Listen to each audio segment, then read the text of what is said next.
Spoken English में आज हम आपको बताएंगे, यदि आप कोई सेल्समैन हैं या गाइड हैं, यदि आप किसी की मदद कर रहे हैं, अपने ग्राहकों की मदद कर रहे हैं, तो आप कह सकते हैं मे आई हेल्प यू। अपनी ओर आकर्षित करने के लिए आप कह सकते हैं मे आई हेल्प यू, क्या मैं आपकी सहायता कर सकता हूँ।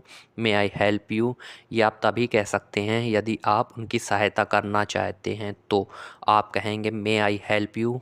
अगर उनको सहायता नहीं चाहिए तो वो कह देंगे नो थैंक्स।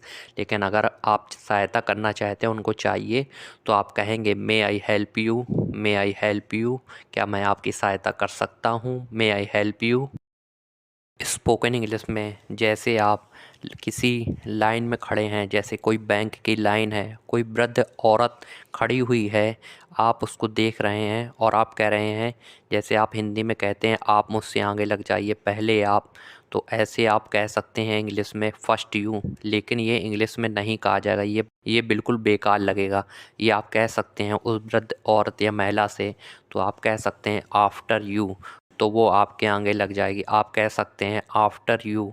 जो लाइन में रास्ता देने के लिए ये कहा जाता है, पहले आपके लिए आप कहते हैं आफ्टर यू। स्पोकन इंग्लिश में जैसे कि आप चल रहे हों और आपका हाथ किसी स्त्री या किसी लड़की से छू जाए, किसी महिला से, तो आप कहिएगा सॉरी। इसको आप इंग्लिश में क्षमा मांगने के लिए कहते हैं, मुझे माफ़ करिए, माफ़ी चाहता हूँ। इसके लिए आप सीधे कह सकते हैं सॉरी, सॉरी। स्पोकन इंग्लिश में जैसे कि दो आदमी खड़े होकर बातचीत कर रहे हों, एग्जाम्पल समझते हैं, जैसे कोई शॉपिंग मॉल है, वहाँ पर दो लोग आपस में बातचीत कर रहे हों और आपको उन दोनों के बीच से निकलना हो, तो आप कहिएगा एक्सक्यूज मी। तो वो दोनों अपना रास्ता हट अलग कर लेंगे और आपको बीच से रास्ता दे देंगे निकलने के लिए। ये तब यूज करना होता है जब दो आदमी बीच में बात कर रहे हों और आपको बीच से निकलना हो, तो आप कहेंगे एक्सक्यूज मी। आज से आप कहिएगा एक्सक्यूज मी।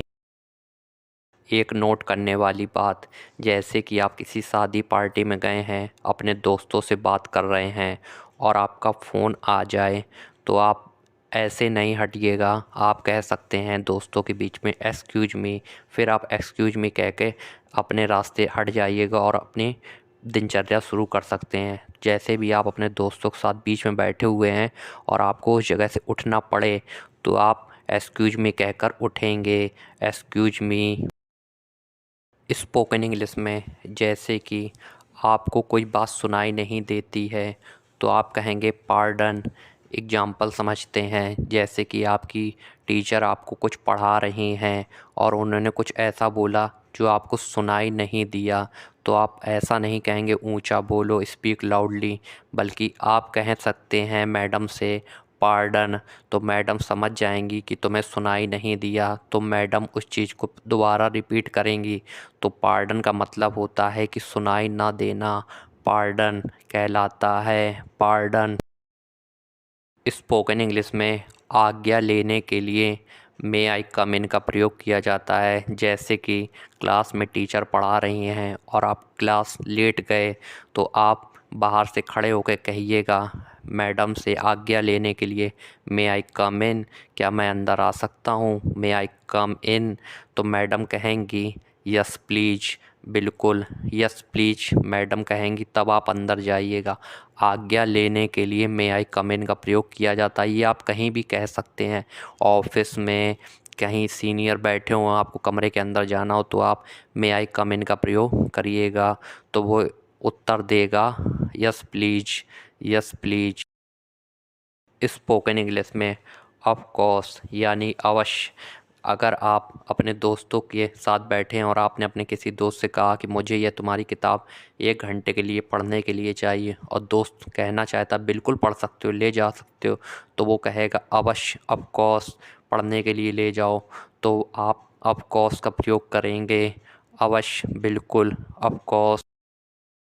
आज हमने आपको सिखाया। अगर आपको इस वीडियो को सीखने को मिला तो वीडियो को लाइक करें, चैनल को सब्सक्राइब करें, अपना फीडबैक अवश्य दें। Thank you. You are watching my video. Please like, share and subscribe to my channel. Your feedback is very important for us.